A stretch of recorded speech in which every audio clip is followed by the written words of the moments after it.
kapatid.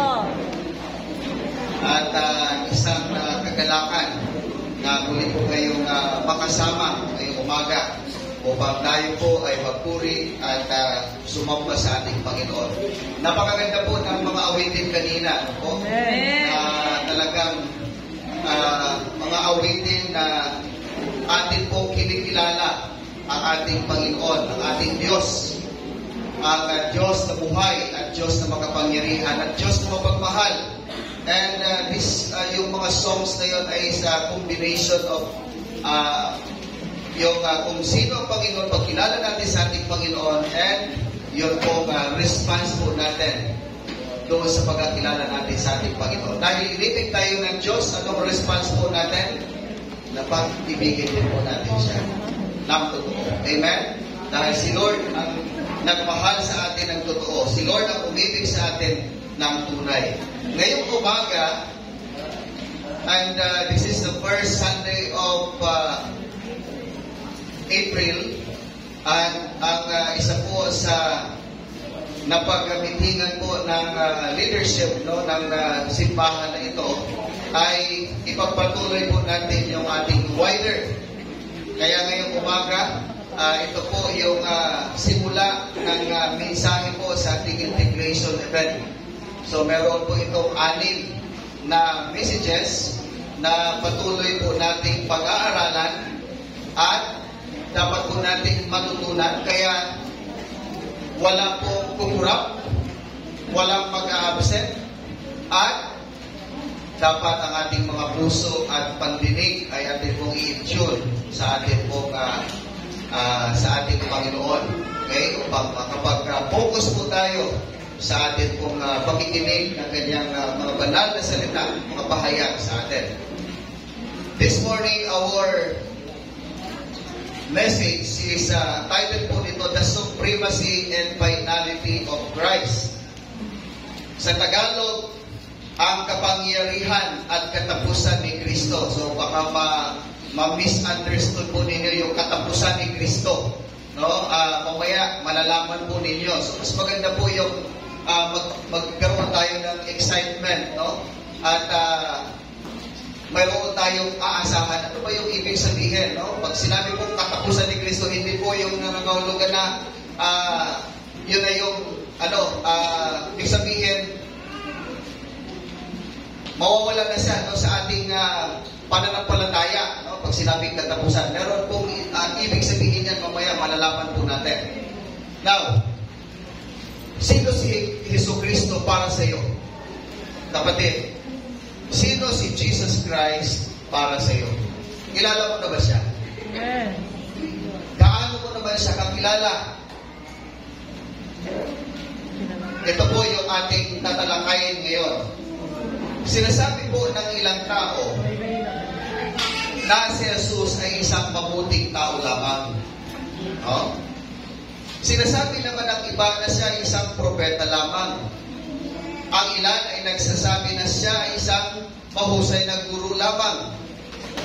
Pero sa binasa po nating talata kanina, tinanong ni Jesus sa kanyang mga alagad. At sabi niya, sino daw ako ayon sa mga tao? Sumagot ang kanyang mga alagad, may nagsabi na kayo daw po ay si Juan Bautista. Yung iba naman sabi nila, kayo daw ay si Elias. Ang iba naman ay sinasabing kayo ay isa sa mga propeta. Ngunit sabi ni Jesus, sino naman ako para sa inyo? Sumagot si Pedro, sabi niya, ikaw ang Mesyas. Tayo po ay sandaling yupo ko at tayo po ay mananalangin. Panginoon, nagpapasalamat po kami ngayong umaga sa isang pribilegyo na iyo pong pinagkatiwala at pinigay, Panginoon, sa bawat isa sa amin. Pribilegyo sapagkat kami yung pinili, tinawag ngayong umaga upang purihin ka, sambahin ka, luwalhatiin ang iyong pangalan. Salamat po, Panginoon, sapagkat ang aming pong pagpunta sa iyong bahay-sambahan ay hindi po isang aksidente lamang. But this is our desire to honor, to worship you in spirit and in truth. Kaya Panginoon, ngayong umaga, amin pong ipinagkakatiwala ang oras na ito. Kami po ay nagpapasakop sa iyong kalooban. Samahan mo po kami at bigyan niyo po kami ng sapat na karunungan, katalinuhan, upang maunawaan namin, Panginoon, ang buwagan ng iyong salita. Habang kami po ay nakikinig, dalangin po namin na mangusap po kayo sa aming mga puso. At maramdaman namin, Panginoon, ang iyong banal na presensya na siyang patuloy na kumikilos sa aming kalagitnaan. Na habang amin po maririnig ang iyong tinig ngayong umaga, habang ikaw ay nangungusap sa amin, Lord, unti-unti ay patuloy na mabago ang aming mga buhay, ang aming mga puso. At higit sa lahat, ay amin pong makilala ka ng lubusan kung sino ka sa aming buhay. Sa ngalan ni Jesus, ito po aming dalangin. Amen. Sino si Jesucristo para sa iyo? Alam mo ba na si Jesus ay kiniklaim niya na siya isang walang hanggan? Sabi po ng Juan chapter 8 verse 58, sinabi ni Jesus na mas matanda pa siya kay Abraham.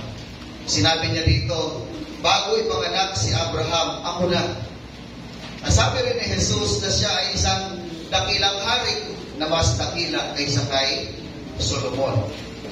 Sabi sa Matthew chapter 12 verse 42, ang reyna ng Sheba ay tatayo rin laban sa lahi ito, at sa araw ng paghuhukom at paghahatol o hahatulan ito, sapagkat siya ay nagmula sa malayong lupain upang marinig ang karunungan ni Solomon.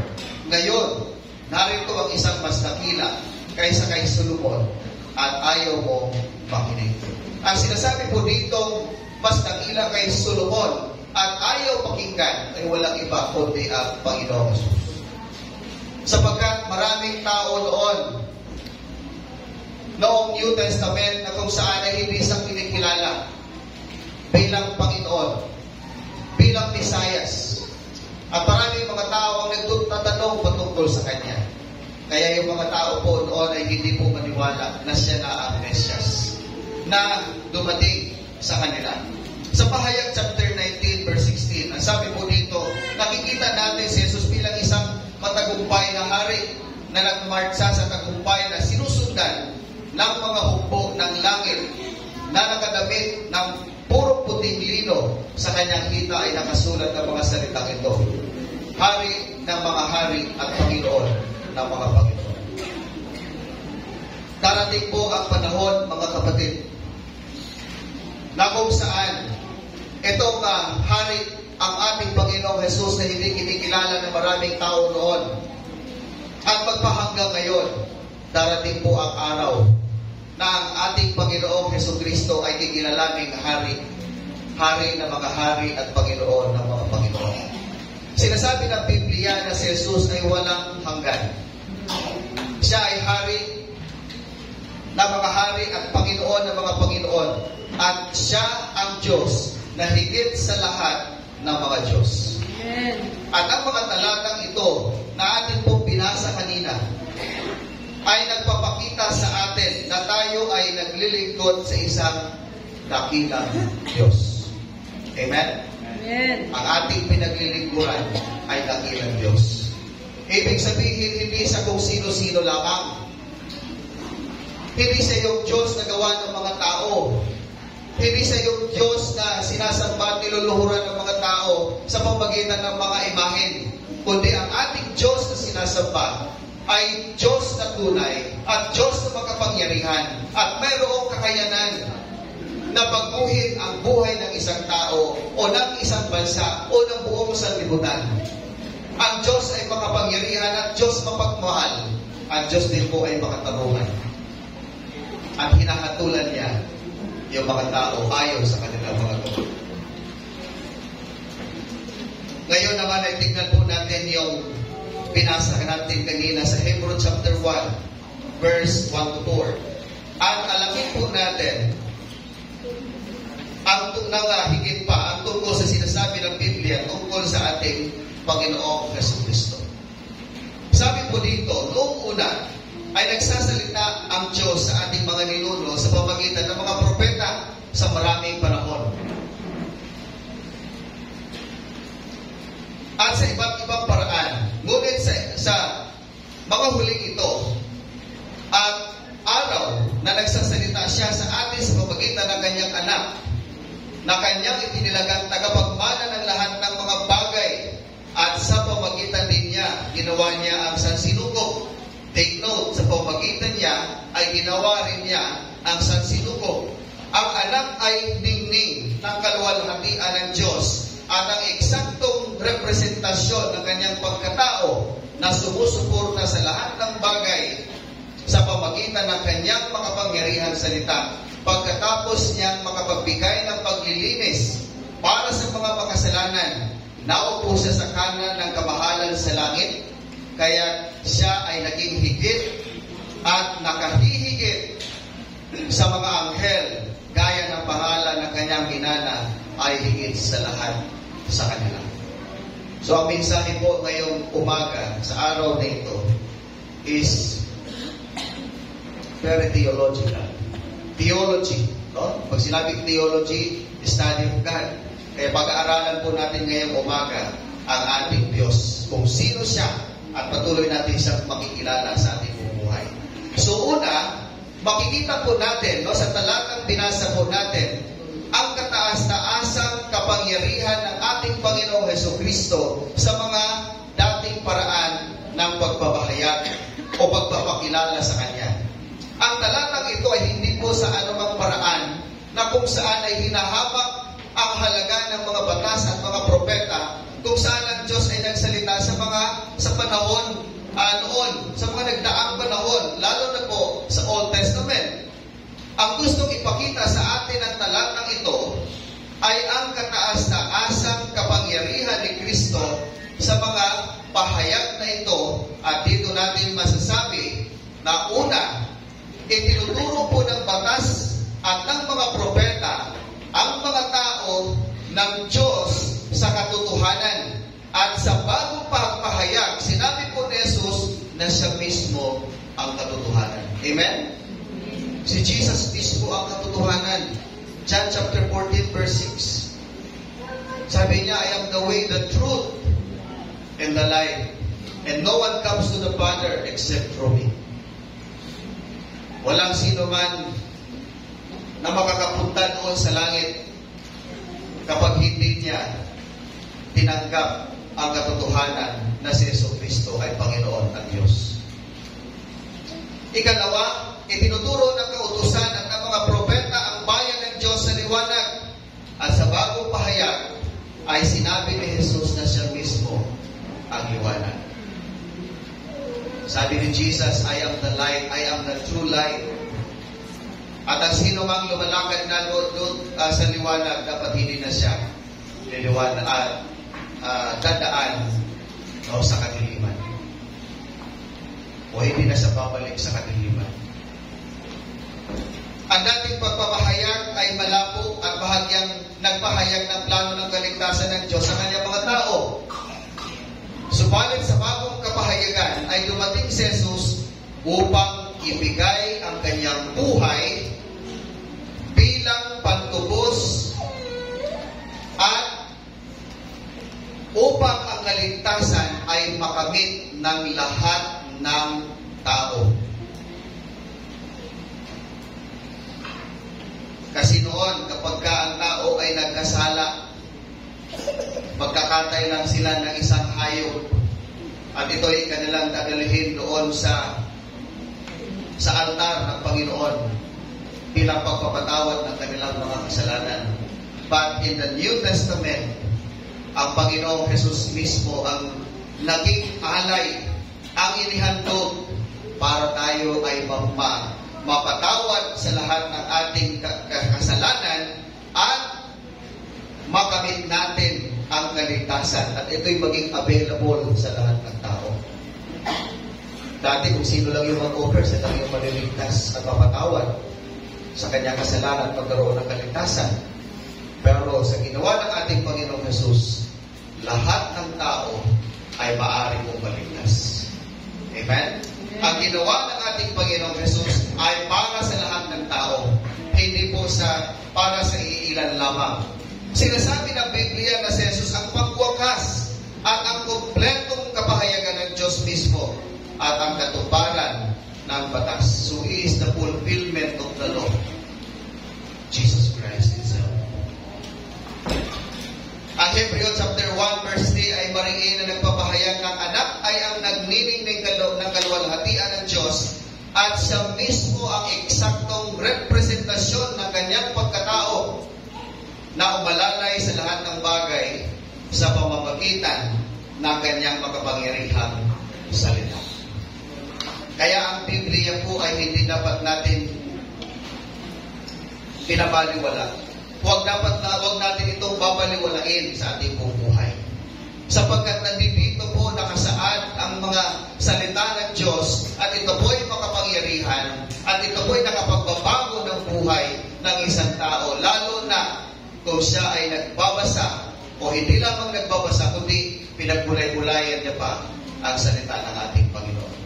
Kaya huwag po natin i-baliwala ang Biblia. Amen? Kaya ako po, nalulungkot ako kapag nakikita ko yung Bible ay nakakalat-kalat sa lapag o kung saan po nakalagay. Kasi salita ito ng Diyos eh. Ito yung pressure na dapat natin panghawakan. Kung yung inyo pong mga gold ay inyong tinatago-tago pa dahil para hindi makita na kung sino man, ito po ang totoong gold, ang Biblia. Dahil ito po ay makapangyarihan. Amen? Kaya, mga kapatid, dapat natin purihin ang Diyos sa kanyang pagpapahayag patungkol sa kanyang sarili, ng kanyang mga plano ng kaligtasan sa atin sa pamamagitan ng kanyang anak, ang ating Panginoong Jesus. Ikalawa, makikita natin sa talatang ito ang kataas-taasang kapangyarihan ni Jesus sa lahat ng nilikha. Now, dito po natin makikita, ito yung mga estudyante ngayon, ang pagsulong ng agham at ng teknolohiya. Okay? Yung science and technology. Ngayon ay nagbibigay daan sa atin na makita ang maraming kababalaghan sa kalawakan na hindi pa nakikita ng mata, ng ating mga mata. Ang planeta, mga bituin, mga kalawakan at ang walang hanggan at walang katapusang hanay ng malawak na kalawakan o universe. Ang kalawakan sa kabuuan, sa kagandahan at kadakilaan nito ay isang kahanga-hangang nagpapakita ng isang makapangyarihan at walang katapusang lumikha. Amen? Na ito po ba yung nararamdaman ninyo? Every time na kayo po ay tumingala sa langit, lalo na kung gabi, kayo po ba ay nabangha sa kung paano po yung mga bituin at buwan ay nakalagay doon sa kalangitan, sa universe, sa kalawakan? No? Hindi po ba kayo doon nababangha? O nababangha lang po tayo sa ginagawa ng tao ngayon? Pero doon sa ginawa ng Diyos ay hindi po tayo nababangha. Church, every time nabuksan natin ang ating mga mata, tumingala sa langit, at tignan natin yung ating kapaligiran, ito po ay isang bagay na dapat po nating hangaan. Dahil lahat po ng ating nakikita ay gawa ng Diyos. Lahat ng gawa na mabubuti, yan po ay gawa ng Diyos. Maliban po sa masama. Dahil si Satan ang lumikha noon. Sino nga ba ang lumikha ng sansinuko? Natanong naman natin doon sa ating mga sarili. Kaninong makapangyarihang kamay kaya ang gumawa ng lahat ng mga bagay na ito? Ito dapat yung mga tanong na dapat nasa ating isipan at paghahanap ng kasagutan. At kung makikita at malalaman po natin ang kasagutan, doon po natin makikita yung pagkamangha sa ating mga sarili. Pero kung tayo po ay magbabasa ng Biblia, dito rin po mangungusap ang ating Panginoon at ipapaliwanag niya sa atin ang mga bagay-bagay, lalo na ang mga katanungan sa ating isipan. Sinasabi po ng Biblia na si Jesus mismo ang may likha ng mga bagay. Nilikha niya ang lahat ng bagay sa pamamagitan ng kanyang makapangyarihang salita. Hindi po ba noong doon sa Genesis, sa chapter 1, sinasabi ng Diyos, ngayon ay magkaroon ng liwanag. Hindi po ba dahil yun sa kanyang salita, nagkaroon ng liwanag. Ngayon ay paghiwalayin ang langit at ang lupa, nangyari. Hanggang sa sinabi ng Diyos, ngayon naman ay lalangin. No? Lalangin ko ang tao. At ang Diyos po ay kumuha ng alikabok.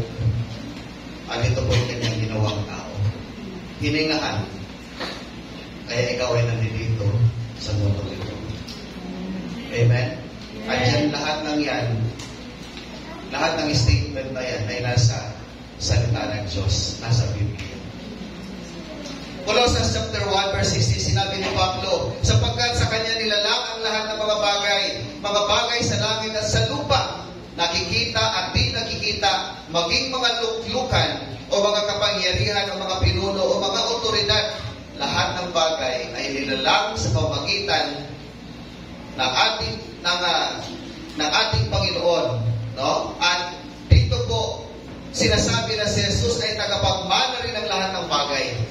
Hindi lamang ang sansinugong ang nilikha niya. At sa pamamagitan niya, ang sansinugong ay nilikha din para sa kanya. Okay? Take note. Hindi lamang ang sansinugong ang nilikha ng Diyos sa pamamagitan ng kanyang mga salita o sa pamamagitan niya, kundi ito rin po ay nilikha para sa kanya. No? Para purihin at para sambahin ang ating Diyos. Ito ang ibig sabihin ng sinasabi ng Biblia. Si Jesus ang tagapagmana ng lahat ng bagay. At sinasabi rin po sa atin ng ating mga talata na si Jesus ang tagapagtaguyod ng lahat ng bagay. Sinusuportahan niya ang lahat sa pamamagitan ng kanyang makapangyarihang salita. Hindi natin lubos maisip kung anong kapangyarihang ito na nagpapanatili sa buong sansinugo sa pamamagitan lamang ng kapangyarihan ng kanyang salita. Kaya, mga kapatid, malinaw na sinasabi sa atin ng Biblia na ang ating Panginoong Jesucristo ay hindi nagsimula sa Bethlehem nung siya po ay isinilang bilang isang sanggol, dahil siya ay naroroon na noong nilikha ang sansinugo. At sa katunayan, siya ang lumikha ng lahat ng bagay. Amen? Siya ang lumikha ng lahat ng bagay.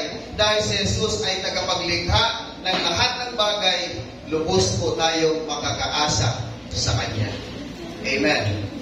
Ibig sabihin, dahil ang Panginoong Jesus ang siyang lumikha ng bagay, tayo din po ay aasa lamang sa Kanya. Sa Kanyang kapangyarihan, sa Kanyang gagawin sa ating buhay. Kaya nararapat po na tayo ay magpasakop sa Kanya ang ating buhay.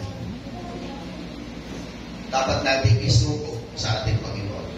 At napakagandang katotohanan na malaman na ang Diyos na humahawak ng sansinugo sa Kanyang mga kamay ay siya rin humahawak sa atin. Sa kabanalan na Kanyang mapagmahal na mga kamay. May isang lumang kanta na pinamagatang How Big is God. I-research ko po ito sa YouTube pero wala pong lumalabas. Sa halip, ang lumabas po ay yung tawag nito, yung How Great is Our God, no, na song. Okay? Ang awit na ito ay nagsasabi po ng parehong kadakilaan at Kristo. At narito po ang chorus ng kanta na ito. Sabi po dito, gaano kalaki ang Diyos? Gaano kalaki at lawak ang kanyang malawak na sakop upang subukang sabihin ang mga labi na ito ay maaaring lamang magsimula. Siya ay sapat na malaki upang pamunuan ang makapangyarihang sansinukob. Ngunit, sapat na maliit upang mabuhay sa loob ng aking puso. Ang dakilang Diyos na ito na lumikha at ngayon ay nagmamahal at nagpapanatili, ang sansinukob ay ang Diyos na naninirahan sa atin. Hindi man kamangha-mangha at nakakataba ng puso. Amen?